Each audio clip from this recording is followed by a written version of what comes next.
As you heard, I have a postgraduate degree from the Diplomatic Academy, and I missed my flight in Brussels, so I spent a day in Brussels and met some friends and went to the Commission canteen. And just to reinforce myself that I made the right decision in my life not to join the diplomatic forces. For one reason, I told them I like my freedom of speech. So, anyhow, I do not want to get crucified after this presentation, therefore I give you what our company thinks sustainability is, what the European Commission thinks sustainability is, and I encourage you to think for yourself what you think sustainability is. And finally, in my presentation, I give you my thoughts how Creamino fits into my definition of improving broiler business. So, how do I switch to the next slide? First of all, quick introduction of AlzChem, a company most people will not have heard. We are mid-sized, I would say small chemical companies. We have something like 1,600 employees. And here you can see where our production is. It's all in one place in south of Germany. It's actually a very nice place. Many people spend money to do their vacations there. And we enjoy living and working in this beautiful area. You see the big lake, and the reason why this company was founded there, because we consume a lot of energy. So this company alone consumes 0.1% of total German energy consumption. We're using currently something like 75 megawatts per hour in a 24-hour production scheme. So, and the river there is, since 120 years, producing hydroelectric power, which is the reason why the company was there, because we could find the power there. Last year, we managed to achieve roughly 550 million sales. So you see, we are kind of a small company compared to our other big German competitors.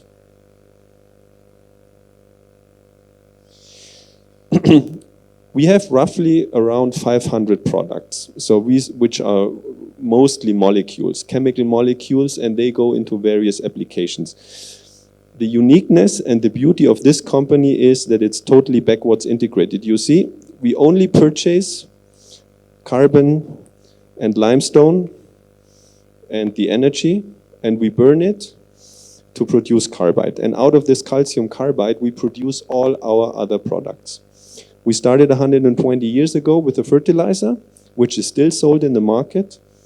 And then we developed other products, and it goes into all industries, yeah? Automotive, pharmacy, beauty. For the ladies, for example, pigments are in the lipsticks we produce. It goes to Ferrari. It goes nearly in all industries. But 30 years ago, we started with the production of creatine. Is there a pointer? No. Our product is called CreaPure, and this is the human nutrition branch. So we pick a tree to symbolize how our products depend on each other. So we started 30 years ago producing creatine, and then we thought, hey, creatine is working for humans. Why is it not working for animals? And we found out, okay, it works for animals also. Let's go into the animal nutrition business. So this is a short picture of what we all produce. The good thing is we produce all in-house. So we have quality steps in all production steps. We don't source from the outside and do not know the quality or have to test them. We manage everything on our own. Of course, as a German or European company, we are happy to contribute to the European sustainability efforts to reduce the carbon footprint. This is the reason why I flew here from Brussels. And apart from that, we are doing a lot. We are doing a lot to reduce our carbon dioxide emissions. We have a plan that I think more, I do not know, 2035, we want to have net zero carbon dioxide production. We spend a lot of money to improve our environmental protection. We have a zero waste policy, so we try not to create any waste. For our product, Creamino, it is synthesized in a liquid, and we call this liquid mother liquid. It brings birth to Creamino, and our mother liquid is then reworked to use as a fertilizer for agriculture. So we are trying really to make zero waste. We're trying to look at everything we produce, every molecule, what could be a valuable use of this molecule. We have our own sustainable development goals. So I see here 2033, we want to be climate neutral. But for me, important from the nutrition side is we want to help feeding the world. So we are producing a feed additive where we say it could potentially have a big benefit on the global feed and therefore also on the global food production. I will explain a bit later how I see that or how we see that.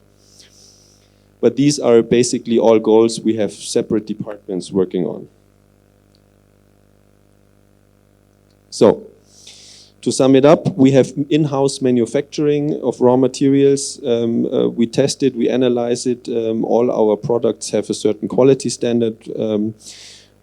We're using renewable energy sources. We are trying to have zero waste, and we are also looking at our distribution networks, so our channel, how to bring the goods to the markets, and which impacts also the carbon dioxide balance. So we are working on that to improve here also.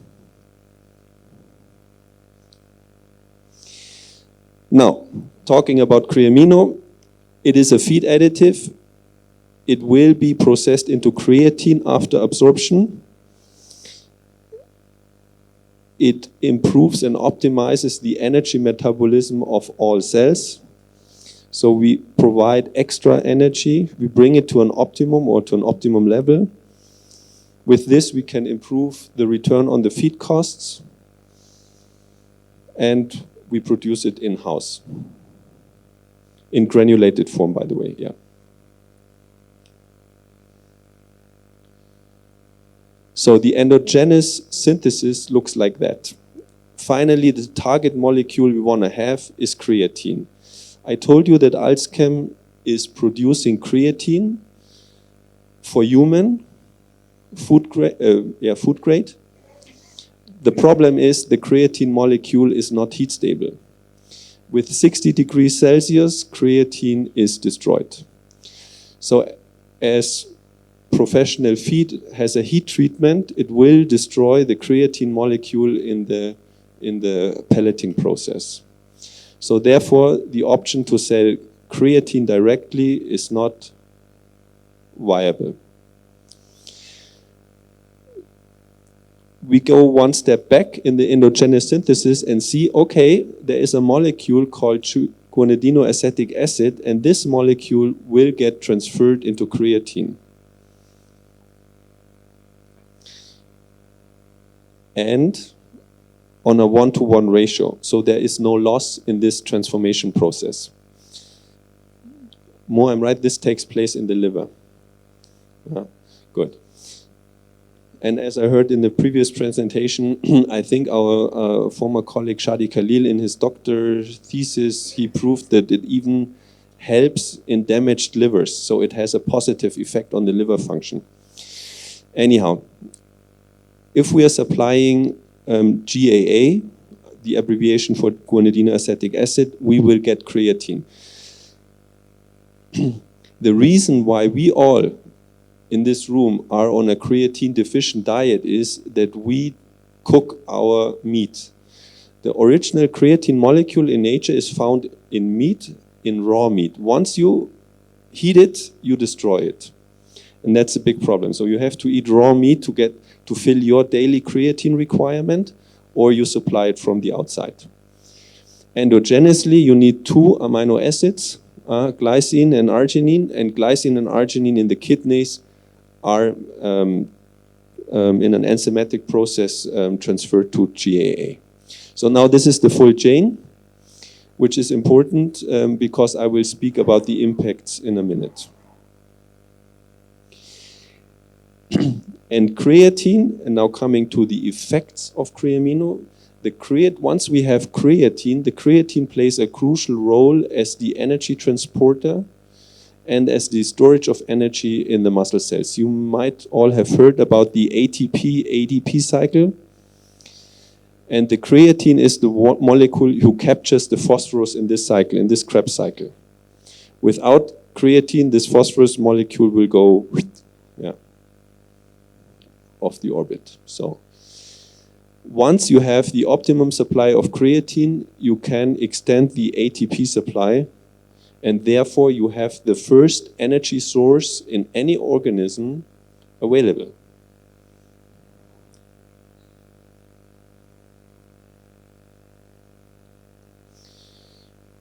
Did I miss one slide? No. I don't want to bother you with too many details. Creatine, or the Creamino, which will come to creatine, has on average, I have some scientific data and I have also some trial information later to prove it right, what I'm telling here. But what we mainly see is that we can have a nice, for some companies, even a very big reduction in feed conversion ratio. So these are the average numbers. The average number is in a regular broiler cycle that we can reduce the FCR by 3 to 5 points.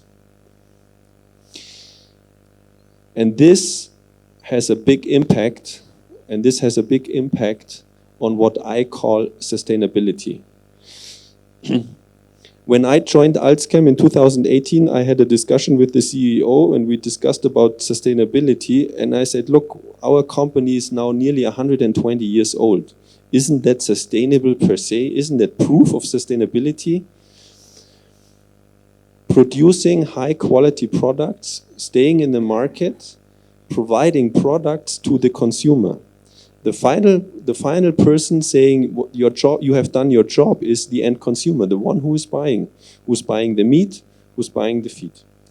So if I can help, or if we as a company can help to keep anyone in business, to expand the business, to make food cheaper for the people, I think that's sustainable. And one of the reasons is we need to maximize the efficiency of the feed. How do we do that? We try to get the best FCR. That's one of the metrics where I would say this is sustainable as a core message. Of course, we can also talk about health and welfare. The worst form of health is mortality. And therefore, we do a lot of trials because we see a direct relation between mortality and the available energy level. Finally, I would say if you're out of energy, you're dead. Yeah. To prevent that, you need energy. What we see, stress situations cause a lot of energy consumption, especially heat stress or cold stress, but any form of stress. Flock density, all causes stress. And whenever an animal feels stressed, he requires more energy than you thought it's necessary in the feed. So you have to have a buffer, and ATP is the buffer. So from the available scientific trials, we see that in many heat stress conditions, we can cut mortality in half. We can reduce it by 50%. We will publish very soon a trial done at King Saudi University under heat stress conditions. I just heard the results we are very happy with the results, but they didn't tell me the results, so we have to wait for that. We also see positive effects on gut health, so on the feed intake and also on the digestion. We can also save raw materials, which is also a main part of sustainability. Make the most efficient use of what you have. I told you for the endogenous synthesis you require arginine. Logically, there comes an arginine sparing effect with our product. You don't need that much arginine. Either if you supply it, or if you directly or indirectly, you can reduce the amount of soy. So the raw, just to give you an idea, my colleague Moore told me, fish meal, you need 4 tons of fish to produce 1 ton of fish meal. And our product can replace this ton of fish meal. Imagine the impact you have. These are all small points, but if you do the calculation, what you can achieve there in increasing and optimizing your feed production, it will have a big impact on your own operation, but also like on the national one, or on fisheries, or on agricultural land, and so on. Good. So we see that we need less feed for keeping the performance stable. We can use the existing raw materials more efficient, and we can achieve a higher food production for the same costs, meaning either meat gets lower, or we can contribute to a smoother growth. Kenya is a growing market. We heard about the prospects. To manage the feed production in a growing market is a challenge. How to achieve that, to have the professional feed in bigger and bigger quantities. Yeah. This is a meta-analysis because I received an email to include some scientific information in a presentation on sustainability. So I did. To give you an idea, our product works, you see, in many different countries, in many different climate regions, with many different energy sparing levels, and all genetics. So we don't give for our product a precise number. We do not say our product can spare 60 kilocalories in the feed. No, we say it's a range. It's between 50 and 100, and you have to decide how to optimize your production. So we have some trials where we spared 50, we have some trials where we spared 100, and you see at the end you get a higher body weight gain and a lower FCR. And the higher body weight gain can happen only that the sparing was not maximized. So you still get a better performance. If you are applying energy levels, say, I want to keep my performance stable, in these trials we could have increase the sparing effect, the energy sparing effect, even more. So this is if you reformulate feed to integrate the energy value of Creamino into the feed. You can save a lot.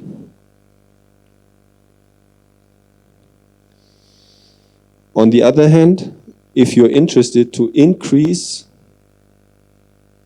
the performance parameters, for example, the breast meat yield, or the body weight gain, I can show you here a meta-analysis of these trials where you see that we increased the breast meat yield on average. I think it was something like close to 40 grams per bird, but that is on top application. Then you have to supply Creamino directly to your existing feed. You're not reformulating.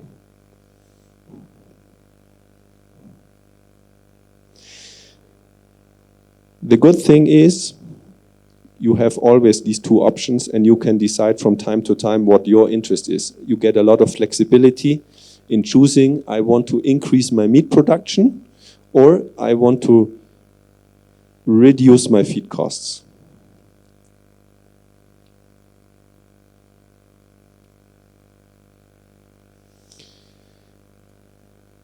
Is anyone interested that I present the study design from Belgium? Please raise your hands. Okay. 5 minutes? Good. So, this is just one scientific trial out of the many I picked.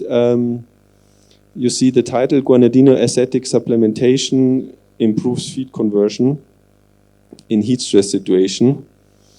And you see it was 700 Ross 308 male and a 3-phase feeding program, and we had 3 inclusion levels. No GAA, so that's a control group. We have 600 grams, our recommended dosage, and then we see 1.2 kg per ton of feed inclusion to see if more Creamino gets a higher benefit. There were the heating parameters, so temperature were increased during the day in a humid environment. And here you can see that in all phases, the mortality was reduced. You can see on the right-hand side that the final reduction was close to 50%. On the overall, day 0 to day 39, sorry. The overall mortality was reduced by nearly 50% in this trial with the application of 1.2 kg. Our recommended dosage is 600 grams, but really it depends on the production parameters. We have customers who are above our recommended dosage, we have customers who are below our recommended dosage according to their production needs. But what we see is in all measured phases, the mortality is significantly lower than in the control group. And same in the, if we measure feed conversion, you see that it's lower, and therefore you get a clue why we recommended 600 grams, because there, for the feed conversion, it's not economically any longer to increase the dosage of Creamino.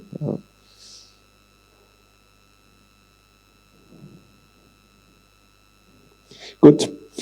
But if you have questions, I'm available afterwards for the question and answer session. This was an introduction of Creamino and how it impacts feed production. I thank you for your attention. Thank you.